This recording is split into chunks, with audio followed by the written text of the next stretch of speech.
Boa tarde a todos e sejam muito bem-vindos à 54ª live do Entre Linhas, um espaço de conversa norteado pelas palavras de escritores, tradutores e outros intervenientes no processo da escrita de um livro sobre o próprio livro. É entre linhas que as palavras surgem e nas entrelinhas descortinamos o seu significado. Esta 54ª live, a dias do Natal, decorre em pleno solstício de inverno no hemisfério norte ou no verão no hemisfério sul. Para além disso, assinala-se hoje o Dia Internacional da Consciência Ecológica e recorda-se Santa Francisca Cabrini, padroeira dos migrantes. Aqui fica mais uma curiosidade. Em 1968, em plena ditadura brasileira, Caetano Veloso e Gilberto Gil eram presos neste mesmo dia. Entre o dia mais curto e o dia mais longo, os astros alinharam-se e temos hoje um convidado com pontos em comum com algumas destas informações que eu acabei de fornecer. Fala então de Luís Moreira Gonçalves, nascido na Trofa em 1985, médico formado na Universidade do Minho e doutorado em Química pela Universidade do Porto.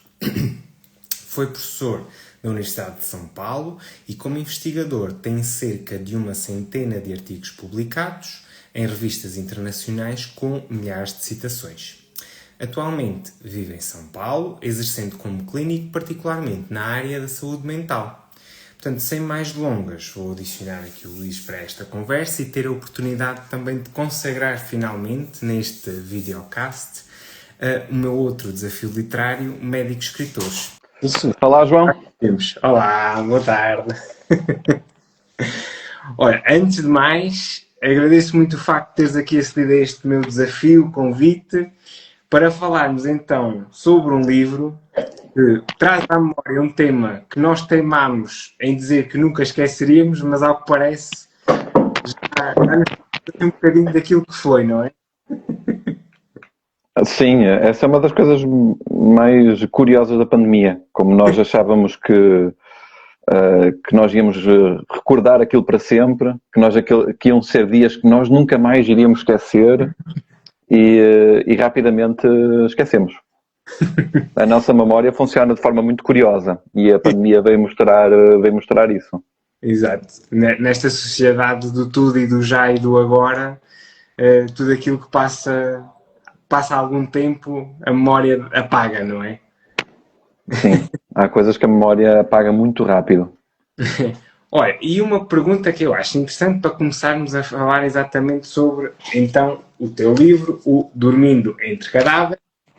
Também tenho aqui um exemplar.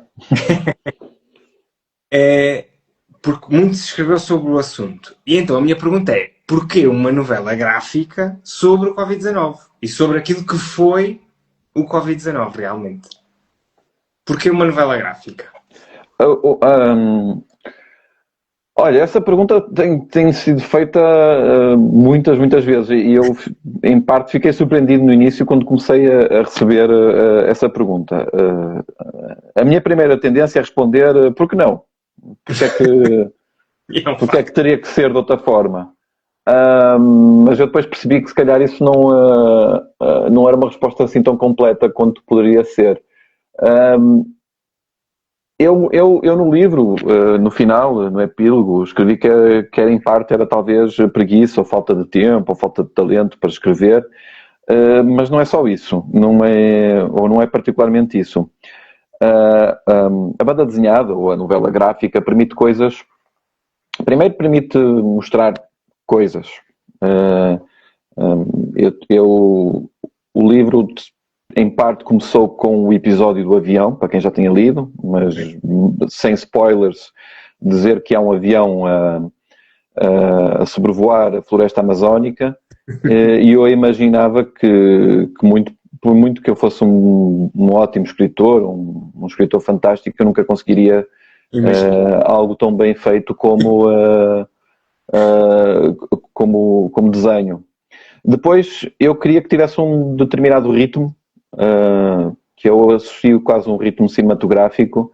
Já me falaram que o livro tem algum aspecto de storyboard, e eu aceito isso, aceito essa crítica e a recebo-a com alegria, porque eu preocupei muito na escrita do livro que as pessoas tivessem uma experiência de 45 minutos a 1h30, mas que as pessoas pegassem no livro e o lessem do princípio ao fim.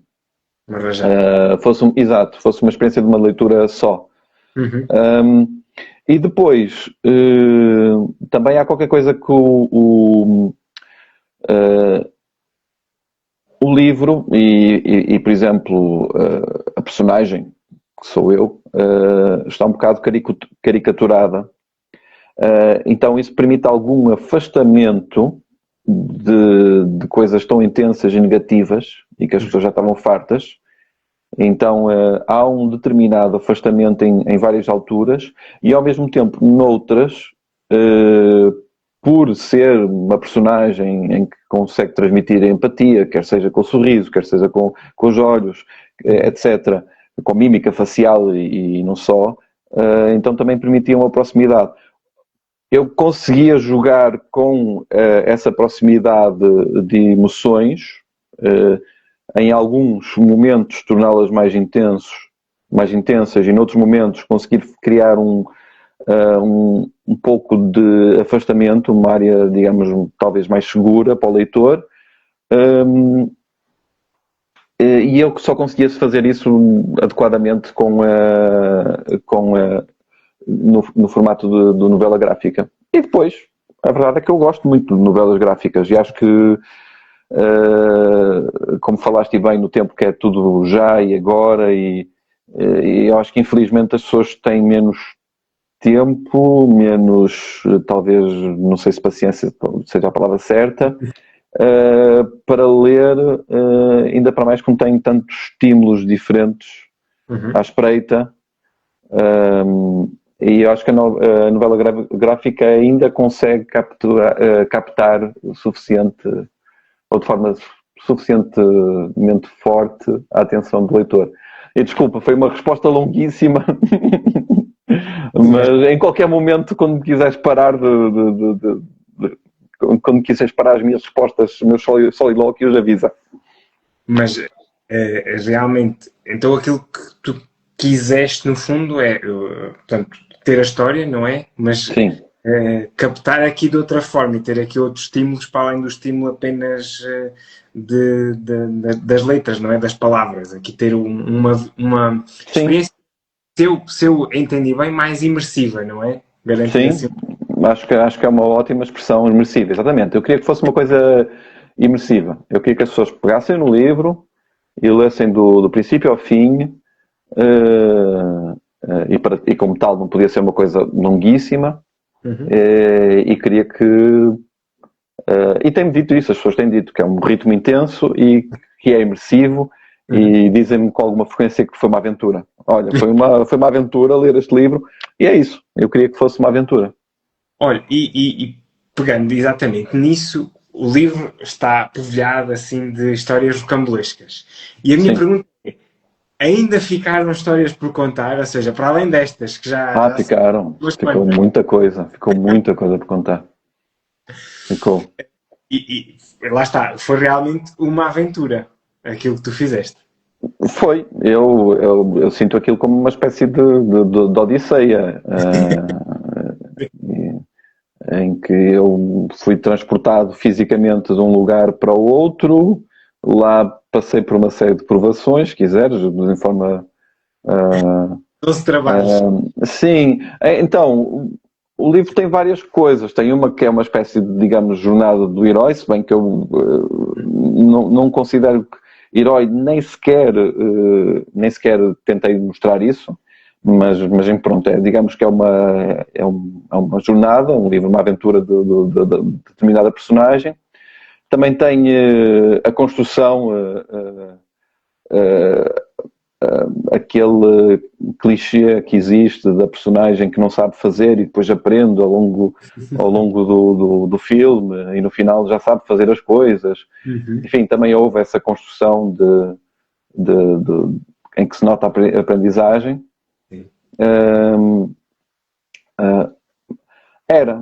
É que assim, o livro é sobre a pandemia, não nego, mas eu não queria que o livro fosse...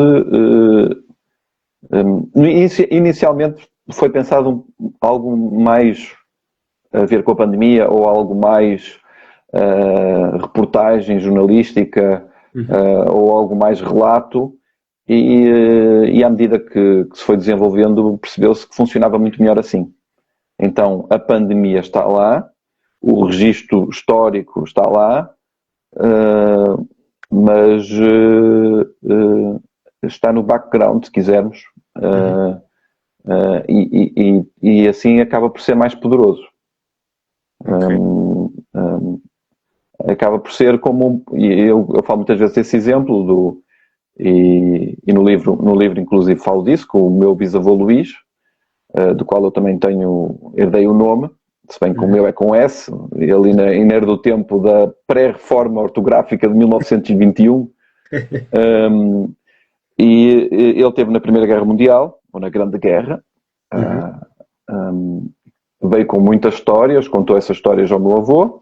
O meu avô morreu antes de eu ter nascido, então eu nunca ouvi essas histórias e perderam-se.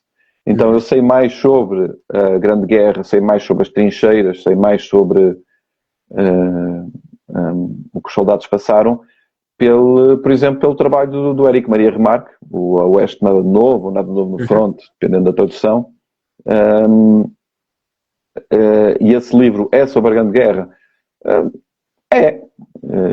Mas ele não começa explicando a Grande Guerra começou no dia X e depois aconteceu aquilo e depois, ou seja, é a pequena história, ou seja, aquela personagem, aquela pessoa passou por uma pequena história que depois ajuda a explicar a grande história que foi a Primeira Guerra Mundial. E aqui o objetivo era igual. Okay. Foi uma então, desculpa.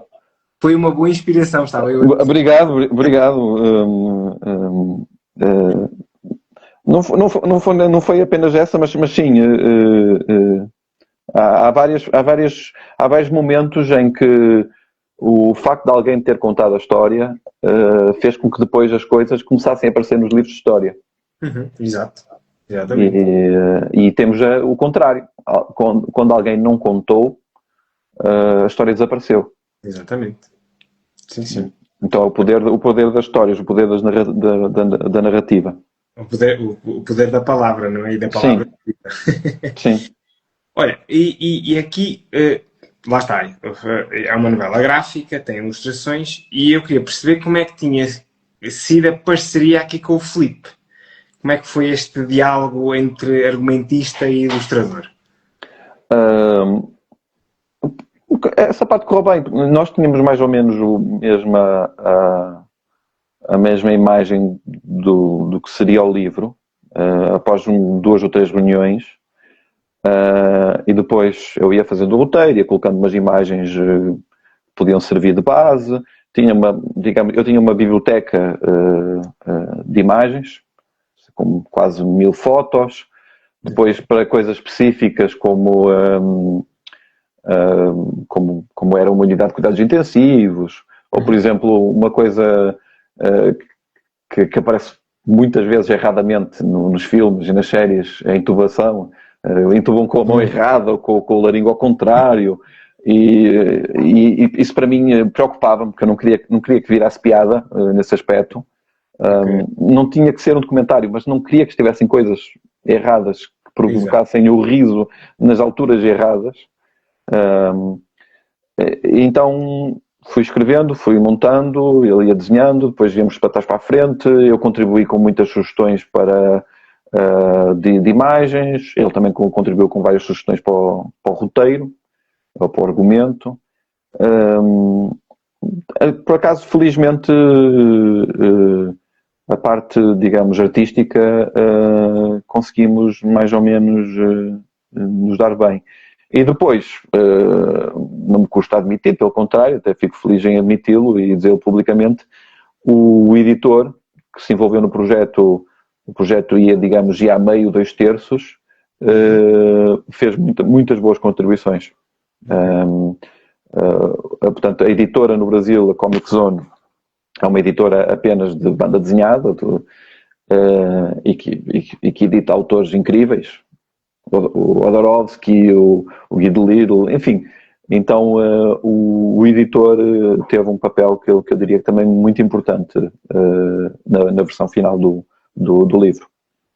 Olha, e tu acreditas que estas ilustrações particularmente contribuem para dar uma outra dimensão à história? E eu particularizo principalmente, e até podemos pegar logo na ilustração da capa. Acho que, pronto, isto é algo que nós sabemos que aconteceu, não é? Mas impacta de outra forma ver estas imagens. Lá está, é como as fotografias que tu se calhar também colecionaste e que também foram essenciais para depois o Filipe também fazer o trabalho, não é? Sim, e foram colocadas 4 no final. Exatamente.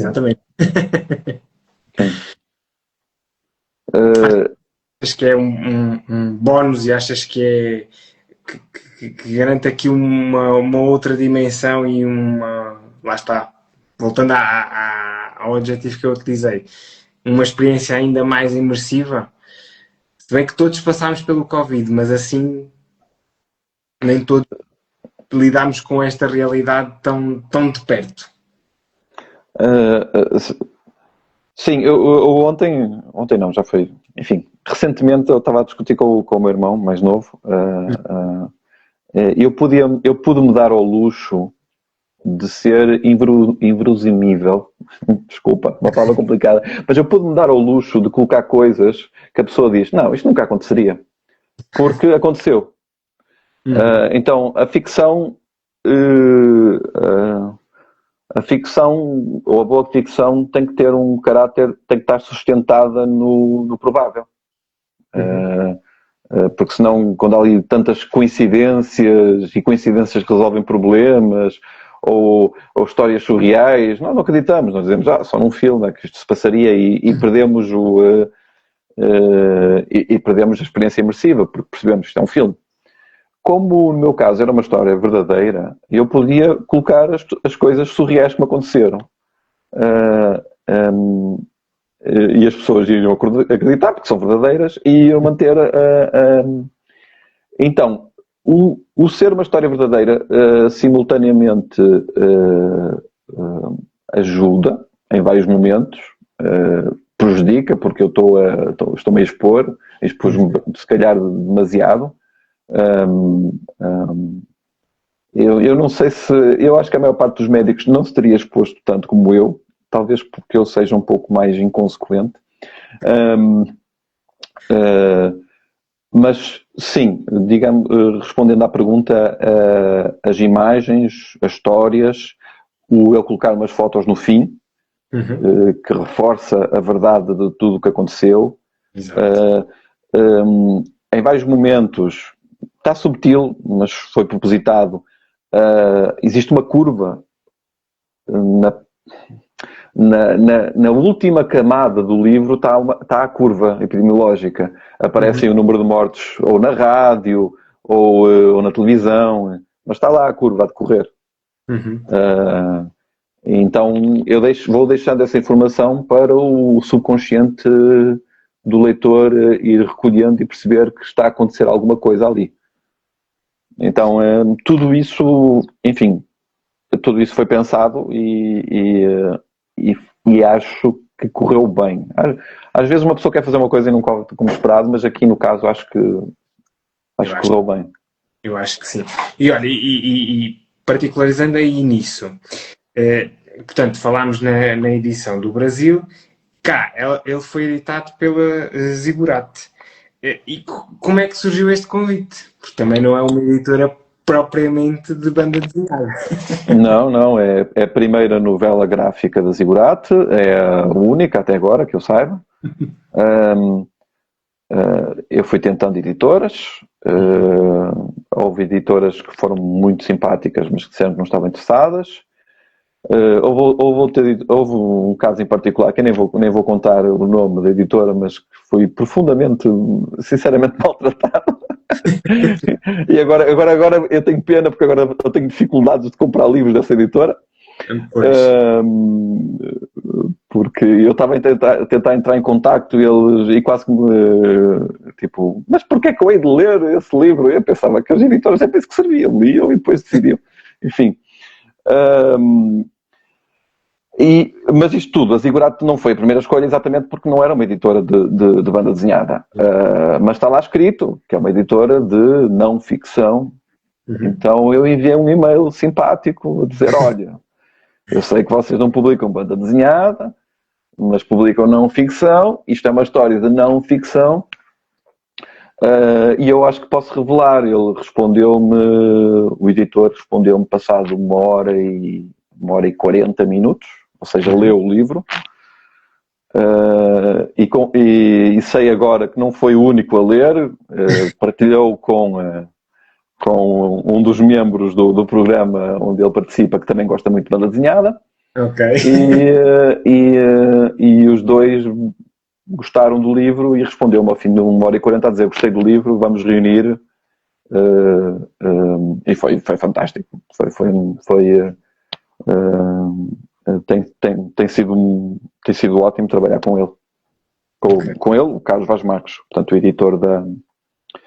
Mas assim, eu não o conhecia, ou seja, não temos amigos comuns, não, foi simplesmente um e-mail, encontrei o e-mail na internet, enviei o e-mail e foi assim que aconteceu. É uma boa aposta. Foi uma boa aposta, sim. Olha, e exatamente pelo facto de estar editado, quer no Brasil, quer em Portugal, houve diferenças em termos da aceitação do livro? Sim. Muitas diferenças. Eu agora, se calhar, não vou dizer que sou o maior especialista, mas sou alguém que conhece bem as diferenças entre o mercado livreiro do Brasil e o português.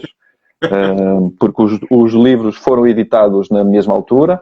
Eu, por acaso, também tenho aqui a versão brasileira. Ok. Olha, começa por aí. A versão brasileira pode ser em capa dura. Exato. E a versão portuguesa não. E a versão brasileira está ligeiramente mais barata e normalmente até se consegue comprar pela Amazon, até bem mais barata que a edição portuguesa. Isto porquê? Porque o número de exemplares que se consegue fazer no Brasil é superior. Então, o Brasil, estamos a falar de 220 milhões, a percentagem da população que lê livros com frequência é inferior à portuguesa, bastante inferior, mas estamos a falar 20 vezes a população portuguesa. Eu vivo no município de São Paulo, que só esse município tem uma população superior a Portugal inteira. São 13 milhões.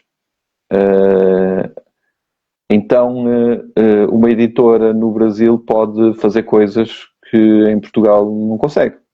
Ou seja, podem fazer logo uma edição com milhares de exemplares. Podem fazer outra coisa muito interessante que o mercado livreiro português não é tão feito. Eles fazem muito pré-venda. E a pré-venda é ótima porque eles conseguem mais ou menos dimensionar o tamanho da edição. E às vezes logo na pré-venda conseguem garantir que pelo menos não vão ter prejuízo.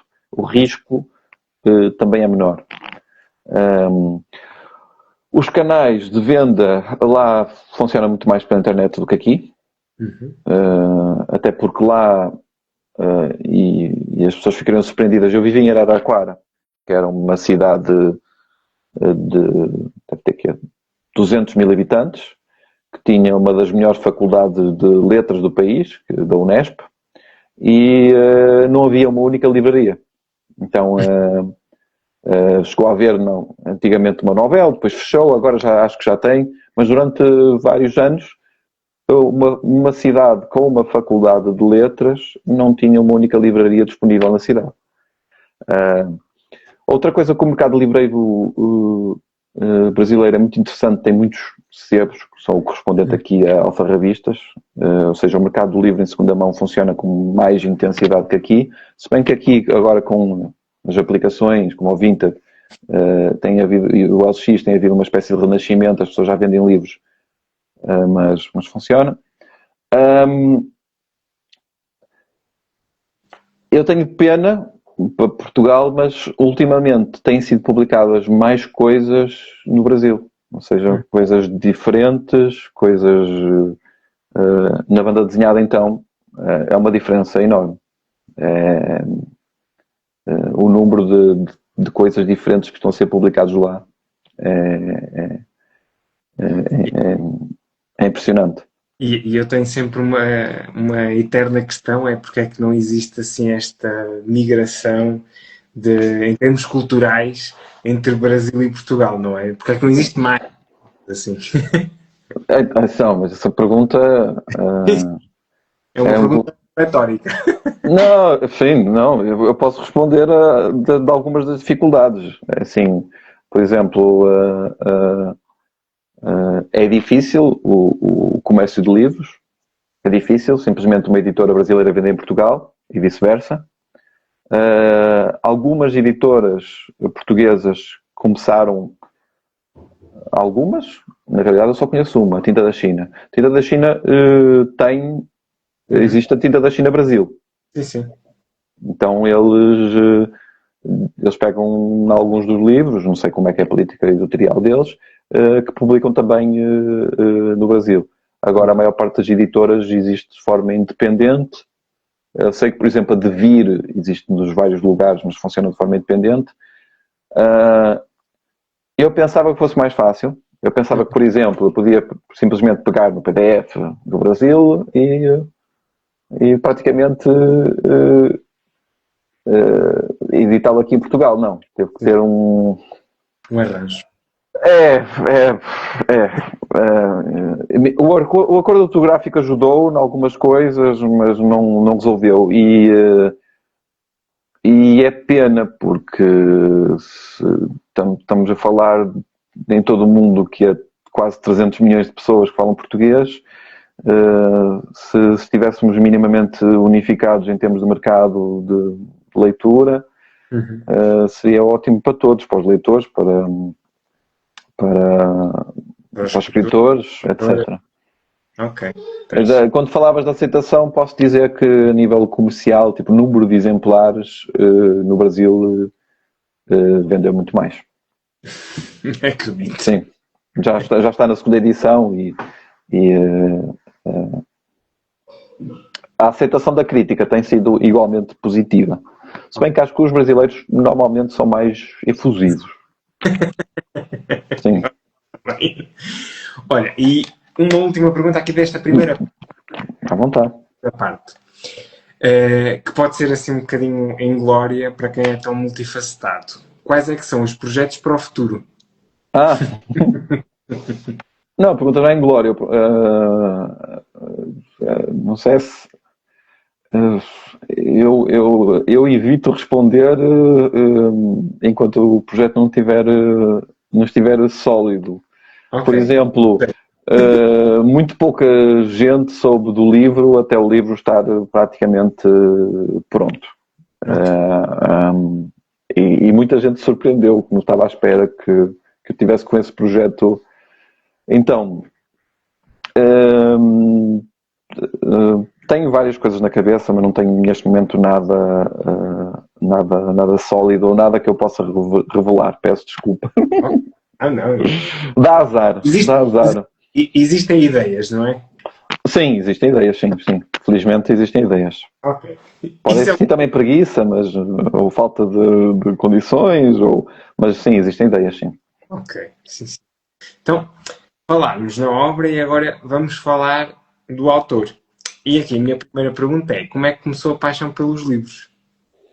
A paixão pelos livros, eu tive o privilégio e a felicidade de crescer no meio rodeado de livros. Tanto o meu pai como a minha mãe sempre gostaram muito de livros. Então, em casa, isso não faltava. E acho que esse amor pelos livros foi transmitido para mim e para os meus irmãos. Então sempre tínhamos livros técnicos, não técnicos, enfim. Desde muito novo que eu percebi que o livro podia ser uma ótima companhia, um ótimo parceiro de viagem. Sim, senhor. Das várias. é? Das literais e das literárias, não é? Sim, e depois pode ser um companheiro profissional, porque Uhum. para estudo, e pode ser um companheiro para tudo. O livro permite um pouquinho de tudo, sabermos. E eu acho que também tentei transmitir. No livro há um pequeno momento em que falo do forte do Príncipe da Beira, construído no século XVIII, e para mim foi muito importante colocar aquela informação ali naquele lugar, porque também é para isso, também é para descobrirmos coisas da história. Uhum. Pronto, então os livros sempre foram ótimos para tudo, a nível de estudo, a nível profissional, a nível de conhecer o mundo e conhecer um pouco mais de mim, são ótimos para entendermos, termos o conceito de empatia, enfim. Uhum. Uma palavra. Eu acho que a minha pergunta é ao contrário, porque é que há tanta gente que não lê tanto ou não gosta tanto de livros, se calhar ainda não descobriram. Exato. Se calhar não abriram, não é? Sim, Não abriram os sim, livros. se calhar não abriram. E eu gosto muito de tentar conciliar as diferentes artes. E tenho uma playlist no Spotify exatamente por causa desta pergunta que eu agora te vou fazer. Há alguma música ou músicas que estiveram associadas ao processo da escrita deste livro? Hum. Olha, não estava minimamente à espera dessa. Uh, então, não. Não? Ok.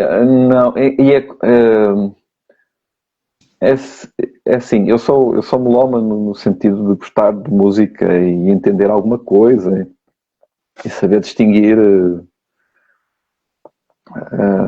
naqueles jogos de identificar o cantor, a canção, o ano, Sim, sim. até tem algum jeito. Mas eu não ouço muita música. Ok. Então eu não ouço música a trabalhar, nem ouço música, por exemplo, quando estou a viajar de carro. Eu já sou mais dos podcasts. Eu passo o tempo todo a ouvir podcasts, ou de política, ou de história, ou de o que seja. E com o passar do tempo é curioso, eu cada vez ouço menos música. Não sei exatamente o que é que se pode dizer sobre mim, mas não, curiosamente não. Talvez porque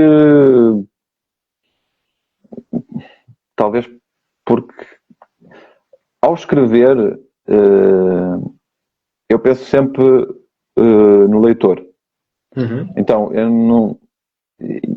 não faço ideia o que é que tu tens, o que é que tu tens reconhecido dos escritores, o que tipo, mas eu nunca eu não vou dizer que não respeito, mas não vou por esse caminho de alguns artistas, digamos, que é eu quero expressar as minhas emoções. Não, nunca foi. Eu quero que o livro seja interessante para o leitor Uhum. e não. E, se for bom para mim, melhor ainda. Mas não, eu não sou a personagem principal na escrita do livro. Quem vai ser a personagem principal é o leitor. Então talvez eu nunca tenha imaginado ou seja, eu não estava a pensar que tipo de música é que também o leitor ia ouvir. Então, olha, nunca misturei a música. Desculpa. Agora até me estou a sentir mal. Não tenho uma resposta melhor para Mas isso. ó, já agora eu vou dar aqui uma recomendação. Sim, por E que favor. já vamos falar noutras recomendações. Eu não sei se conhece o Oliver Sacks. Conheço, sim, Pronto. o neurologista que, Exatamente. que supostamente exagerou algumas histórias e inventou algumas coisas. Sim. Mas ele, por causa exatamente deste abandonar da música, ele tem um livro só sobre casos clínicos associados à música que se chama Musicofilia. Pronto, eu deixo esta Olha, recomendação. Vou ficar com a recomendação. Olha, e próxima pergunta. Já percebi que é muito complicada para umas pessoas e é muito descomplicada para outras. Que é, como é que é encarar um papel em branco, uma folha em branco?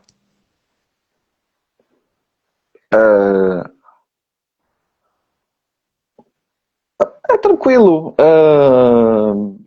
Eu tenho a vantagem de não ser a minha principal fonte de,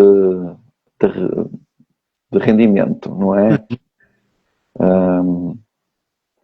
Então eu não tenho essa pressão de ter que apresentar o trabalho que se calhar outros escritores terão. Mas não.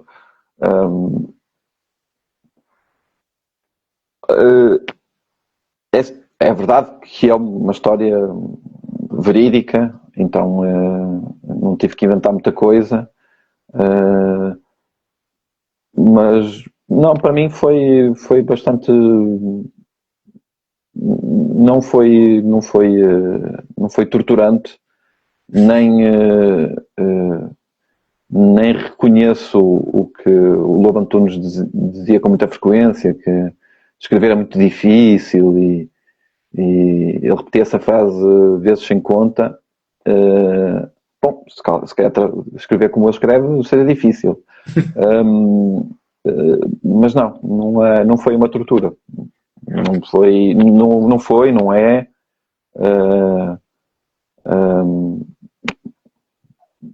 Nunca foi. Mesmo quando escrevia tese de doutoramento, quando escrevia. Talvez porque parta com poucas expectativas no início, e talvez porque vá deixando fluir e logo se vê. Talvez porque não seja como aquelas pessoas que querem, gostam de fazer a coisa de ordem cronológica, gostam de começar e fazer as páginas todas certinhas. Não, porque eu vou metendo para lá e depois vou encaixando as peças do puzzle. Não, foi tranquilo. Na tua experiência de entrevistador, como é que é? 50-50? A maior parte deles. Olha, como é que é? ao início, já foram 54 conversas. Ao início,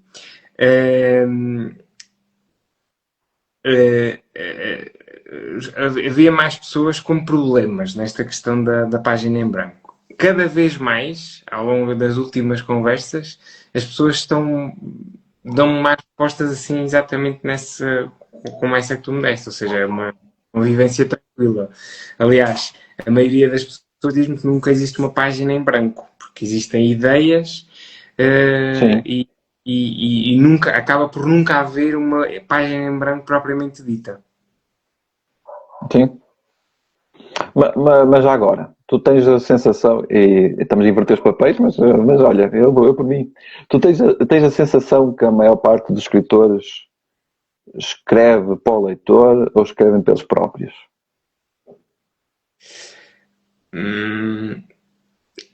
Depende, eu acho que atualmente tendem a escrever mais para o leitor. Ou seja, é uma coisa cada vez menos egoísta, de certa forma? Eu acho que é. Até porque há muita questão do final em aberto. Eu acho que o final em aberto, pelo menos para mim, na minha percepção de humilde leitor, é também uma oportunidade de dar algum protagonismo ao próprio leitor, não é? Porque, no fundo, o leitor depois pode construir, pode seguir a história como quiser, digo eu, na minha cabeça de leitor. Entendi. Talvez. Entendi. Olha, entretanto, há aqui uma colega nossa que queria perguntar se as memórias do tempo em que escreveste o livro estavam bem vividas na tua memória, ou seja, se as tinhas bem presentes quando começaste a escrever. Porque ela tentou apagar, digamos assim, como foi um tempo muito traumático, para quem é profissional de saúde bem se recorda, se achas que essas tuas memórias estavam bem patentes na tua mente quando começaste a escrever esta história. Não, não todas. Não todas. Uh, Havia coisas que eu felizmente fui tirando fotos. Não só eu, mas por exemplo, fiz backup dos grupos de WhatsApp da altura, em que as pessoas discutiam um caso e discutiam. Então houve muita coisa que eu só relembrei. E os leitores têm tido essa sensação, tipo, por exemplo, a questão do elevador. Realmente, nós tínhamos que. Era uma pessoa por elevador, e havia assim pequenas coisas. E no início não queriam que usássemos máscara, depois já queriam, depois não sei o quê. Houve tantos momentos estranhos. E eu tinha algumas memórias menos boas, de facto, vincadas. E ainda tinha alguns pesadelos quando eu comecei a escrever. Depois, à medida que fui escrevendo, eles foram desaparecendo. Na primeira semana, quando o livro saiu, eu passei uma primeira semana péssima, porque eu estava com muito medo de como é que o livro iria ser recebido. E depois tinha sido, na semana anterior, tinham enviado ou condenado à prisão um comediante no Brasil há 8 anos por ter feito piadas, e eu pensei, será que me vão tirar será que me vão mandar para a prisão por eu estar a dizer isto? Sei lá, depois tudo passou pela minha cabeça, mas depois passou e comecei a dormir melhor, e agora passa-se uma coisa ainda mais extraordinária, que é, eu não sinto que fui eu que passei pelas experiências, mas sim a personagem do livro.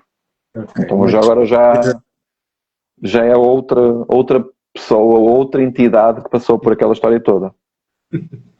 É quase uma despersonalização, não é? Sim, é quase uma despersonalização. Há aqui um mecanismo de sublimação e uma despersonalização. E já agora, eu acho que tem feito bem às pessoas ler o livro. As pessoas acham que não querem ler algo sobre a pandemia, outra coisa da pandemia, mas depois leem e no final, olha, realmente isto até me fez bem, até foi bom. É quase como uma purga, não é? Sim, uma espécie de catarse, sim.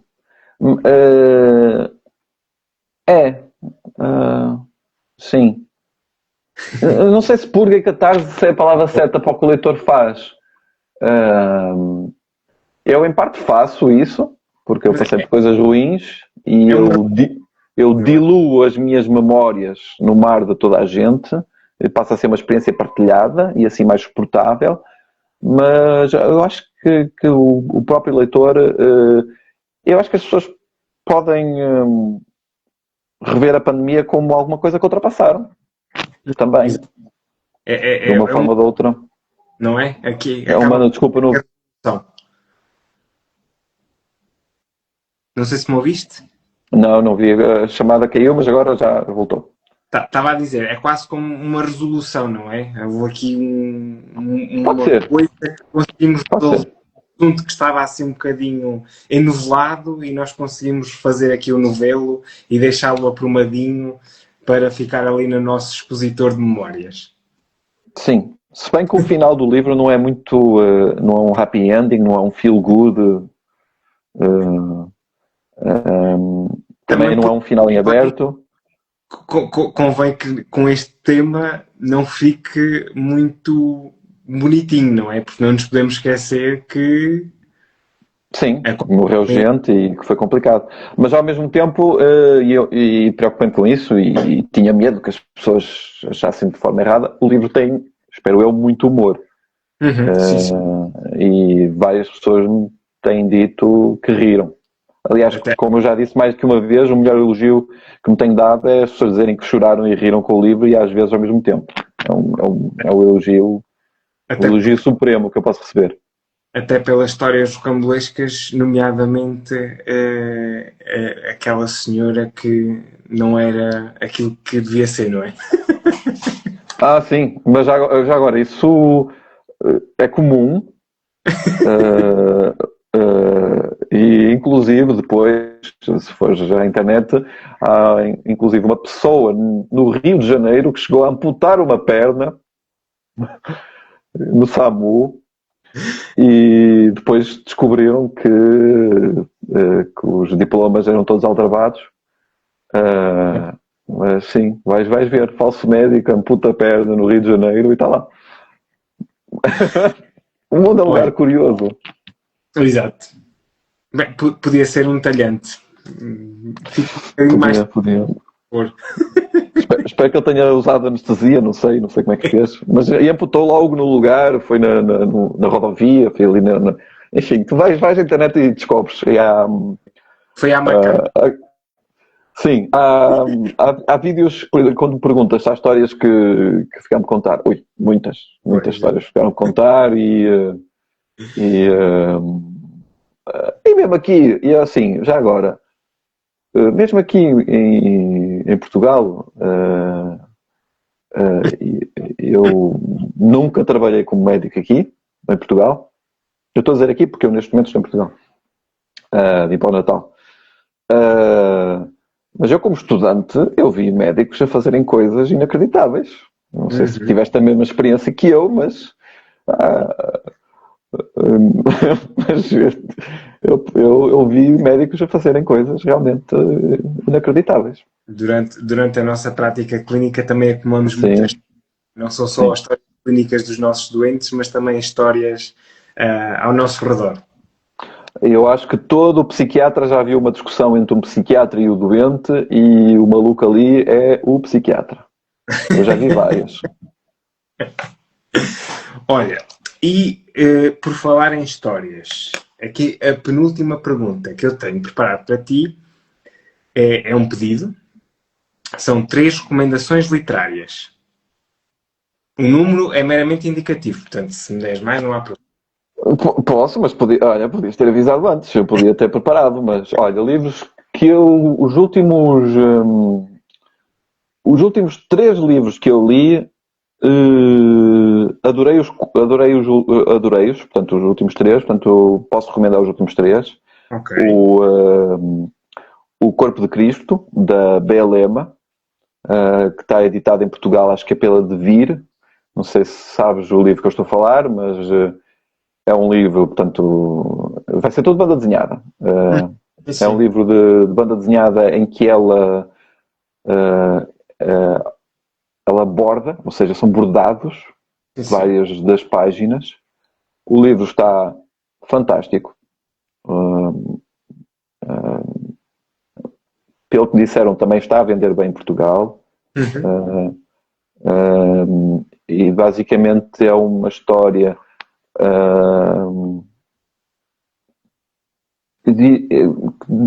é difícil perceber o que é autobiográfico e o que não é.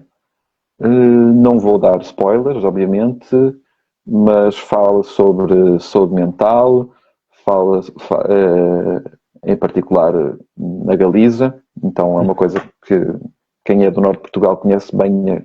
Algumas daquelas histórias estão ali e é uma linguagem, portanto ela fez os desenhos, ou bordou os seus desenhos, e é um infantil que não é infantil, e ficou fantástico. Essa seria a minha primeira recomendação. Ok. Os outros 2 livros, li 2 livros do Guy Delisle, portanto, que acho que é assim que se diz, portanto, ele é do Canadá. Em Portugal está editado, acho que o Shenzhen e o Pyongyang. Não sei se foram editados estes 2 livros que eu li, porque eu comprei-os no Brasil. Um que é o Crónicas da Birmânia, ou birmaneses, portanto, que é... Ele basicamente é casado com uma médica dos Médicos Sem Fronteiras, e ele é quadrinista, ou autor de banda desenhada, cartunista, e acompanha, essa história é passada em Mianmar, portanto, em 2004, 2005. E o livro é muito bom porque eu adoro o sentido do humor, também o sentido do humor. E ele é muito bom a descrever as coisas. O nome do autor, Guy Delisle, acho que é Guia de Gato, U-Y, e depois o apelido, acho que é D-E-L-I-L-E, acho que é aí. Crónicas Birmanesas, que eu não sei se está editado em Portugal, peço desculpa, e também o terceiro livro também seria sobre o mesmo autor, que é o Por uma Fração de Segundo, que é um livro, que é uma biografia fantástica sobre um dos pioneiros da fotografia.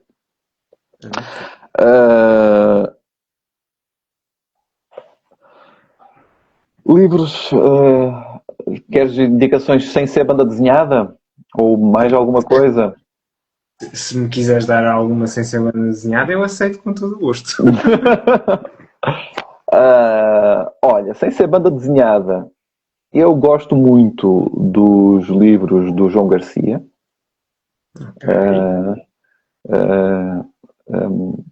Li recentemente o K2.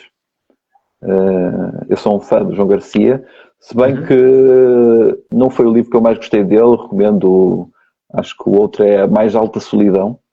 Não sei se conheces os livros que eu estou a falar. Sim. Olha, o João Garcia, não sei se entrevistaste ainda, ele deve ter histórias muito mais incríveis do que eu para te contar. E eu sei que há dois tipos de pessoas: aqueles que acham que o João Garcia é maluco e aqueles que têm a certeza.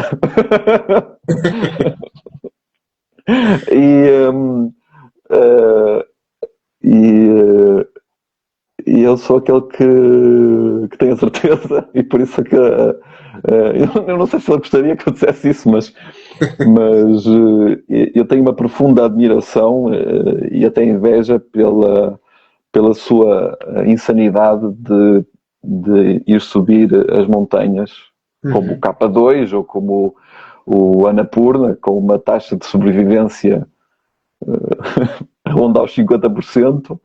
E mesmo assim vai, sem oxigênio, todo contente, e vai apenas porque a montanha está lá. Ou seja, sem um benefício económico notório, já ficou sem o nariz, já ficou sem parte dos dedos, e mesmo assim vai à aventura. Enfim, não são recomendações de ficção. Mas olha, já temos em boas. Podem começar com o Guy Delisle, para quem gosta muito de banda desenhada e banda desenhada que demonstre. Portanto, falei-te destes dois, mas também tem o Pyongyang e o Shenzhen. O Pyongyang sei que foi editado em Portugal, também é um ótimo livro. O BLM, o Corpo de Cristo, é dos livros mais incríveis que eu li nos últimos anos. É fenomenal. É uma obra única.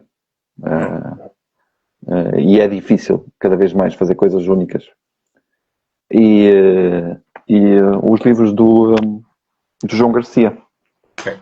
Então chegamos agora aqui à última pergunta, e eu faço sempre assim um preâmbulo. Porquê? Porque esta última pergunta já me disseram muitos que é matreira. Mas eu teimo sempre em fazer, e por isso também te vou fazer a ti. Se a tua vida fosse um livro, qual seria o título?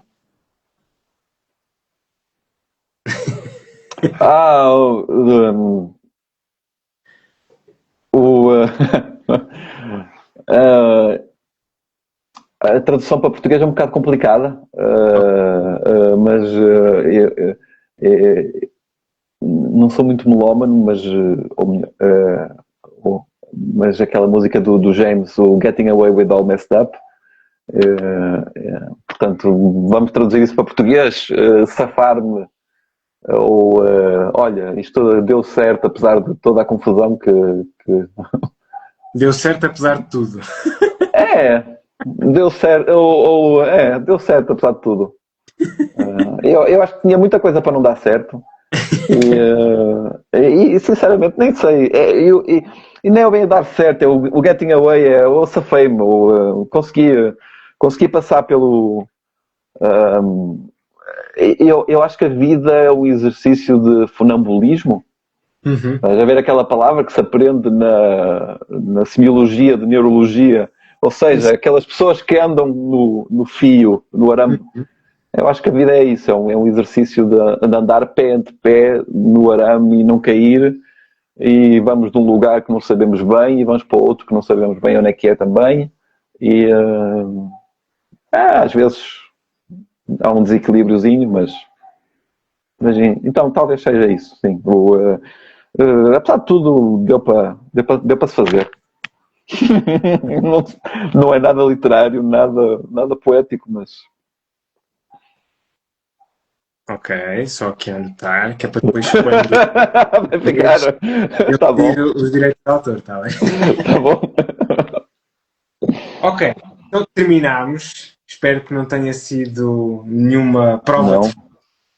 Eu não sei se queres dizer mais alguma coisa aqui então sobre o Dormir entre os Cadáveres. Não sei se há.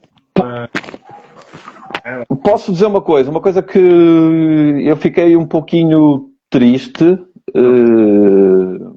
porque eu estava com esperança que mais pessoas comprassem este livro para oferecer a familiares que trabalharam na pandemia. E eu não digo pelo motivo comercial, até porque posso confessar, não se ganha assim tanto dinheiro com livros, mas eu acho que seria um livro bom para oferecer a um médico, a uma enfermeira, a um fisioterapeuta, alguém que tenha estado na linha da frente. A primeira reação pode ser, vou ter que ler isto, a pandemia, mas depois pegam e leem e eu acho que vai ser terapêutico. Então, a minha palavra final, para além de agradecer por ter vindo aqui, se tem um amigo ou um familiar que tenha passado por muitas complicações durante a pandemia, algum profissional de saúde, podem ponderar oferecer uma cópia do livro. E até eu posso acrescentar um sobrevivente. Não é? Um sobrevivente, mas sobrevivente que é um doente que tenha tido Covid e Exatamente. aí eu não sei se este livro é particularmente indicado para quem sobreviveu. Achas que é? Eu acho que sim, porque eu acho que há muitas pessoas, principalmente por causa de estarmos a falar aqui dos cuidados intensivos, que passaram muito tempo nos cuidados intensivos e perderam, se calhar, aqui um bocadinho o fio à meada, deixaram de percepcionar exatamente aquilo que se passou. E então podem ter aqui alguma noção do que foi, até porque há muitas pessoas que depois tiveram o Covid longo e já há estudos que comprovam que realmente aqui a memória houve aqui problemas a nível da memória e aqui um declínio cognitivo aqui associado e podem trazer então aqui estas memórias que ficaram um bocadinho vagas e trazer aqui alguma realidade ou alguma confirmação daquilo que realmente aconteceu. Mas isso é perspectiva. É pura e dura. Sim, talvez. É assim, o livro está dedicado aos profissionais de saúde. Sim. Concordo perfeitamente. Aqueles que estiveram então na linha da frente e que conviveram com estes doentes. Sim, eu espero que. E já tive, no Brasil já tive vários, mandar mensagens a dizer que conseguiram rir e que lhes foi terapêutico. Ou seja, e eu espero que. Eu já fui à Universidade do Minho, já fui à Universidade de Aveiro, ou seja, já fiz uma apresentação sobre o livro, em que levo fotos e mostro muito, e conto muitas histórias que não puderam ir para o livro. Algumas não foram por falta de espaço, outras simplesmente porque estava a revelar detalhes que não convinha ir para o livro, mas podem ir para uma apresentação médica. E os estudantes e os médicos que estiveram na linha da frente, a maior parte deles têm realmente têm gostado muito. Enfim. Desculpa. É assim, eu não te perguntei como é que foi a tua experiência durante o Covid. Já estavas a trabalhar? O que é que fizeste? já era interno do último ano, portanto a minha especialidade nada tinha a ver com a parte da infecciologia, eu sou hematologista, mas como é óbvio, nessa altura, sendo interno do último ano, fui chamado a intervir e portanto também estive na linha da frente. Então tiveste quantos óbitos? Eu por Alguns. acaso, nos meus turnos, eu não estava nos intensivos. Portanto, eu nos meus turnos não tive. E aquilo que nós fazíamos mais era a parte das urgências. Fomos Entendi. chamados a intervir no ambiente de urgência. Portanto, não tive que lidar com essa morte. Lido com a morte mais agora, na minha prática diária, porque sou Então trabalhas em oncologia, no pessoal de... Exatamente, portanto, patologia oncológica do sangue. Mas foi um tempo muito que exigiu muito de nós exatamente por isso. Portanto, eu também, pela conjugação de fatores, não é? Porque eu estava no final de uma fase, estava a querer terminar aquela minha fase e depois surgiu aqui esta enxurrada que atrasou e que depois tive que adiar determinadas situações e tivemos que alterar aqui um bocadinho a política e mesmo em contexto de oncologia existiram muitos tratamentos que foram adiados, era sempre necessário fazer a Zaragatoa Covid antes de fazermos o ciclo de quimioterapia e portanto isso foram tudo histórias que eu carrego, não é? E que lá está, o livro também ajudou aqui a fazer o processo terapêutico e de resolução então, foi de tudo bom aquilo então a leitura? que passei. Eu estava a perguntar, então, a leitura foi boa, valeu a pena, Foi, ou seja, fez bem. foi sim senhor, eu comprovo. Tá bom. Obrigado.